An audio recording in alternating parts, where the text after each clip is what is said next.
President Joe Biden announced more than $8 billion in military assistance for Ukraine to help Kyiv repel Russian occupation forces, using a visit by President Volodymyr Zelenskyy to make a major commitment.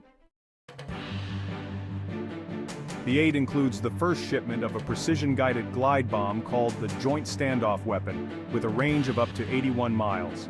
The medium-range missile gives Ukraine a major upgrade to the weapons it is using to strike Russian forces, allowing the Ukrainians to do it at safer distances. Right now, we have to strengthen Ukraine's position on the battlefield, and that's why today, I'm proud to announce a new $2.4 billion package of security assistance. I've also directed the Pentagon to allocate all the remaining security system funding that has been appropriated for Ukraine by the end of my term, which is January 20th. This will strengthen Ukraine's position in future negotiations. Second, we look ahead to help Ukraine succeed in the long term. As you know better than anyone, as we said at the Washington summit, we have to support Ukraine in its path to membership to both the EU and to NATO, and continue to make reforms to counter corruption and strengthen democracy, which you're working mightily on.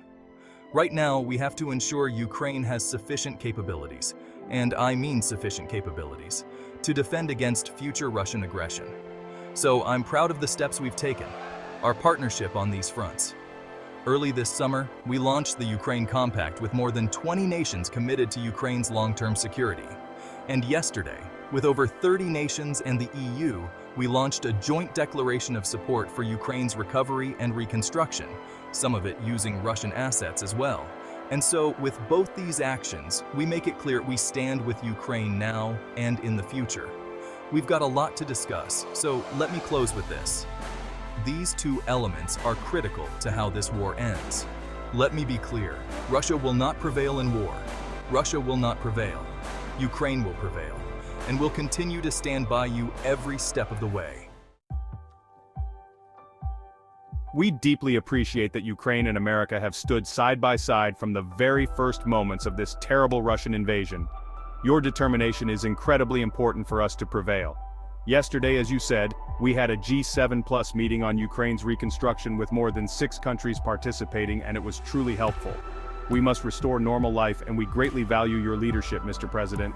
We also have 26 bilateral security agreements with partners based on the G7 Security Declaration. We have a strong security agreement with the United States, and we are grateful for it, and we will fully implement it. It's very important that we share the same vision for Ukraine's security future in the EU and NATO. Ukraine is doing an unprecedented number of reforms on this path. Today, we have a new support package of $7.9 billion. This will be a great help, and I raised with President Biden the plan of victory. Today, we are preparing to discuss the details to strengthen the plan, coordinate our positions, views, and approaches. Our teams will work together to ensure the implementation of our future steps. And today, in the morning, I've met with both the Senate and the House. And thank you for the unwavering bipartisan support, and to all American people. Together we have to win, and we will win. Thank you.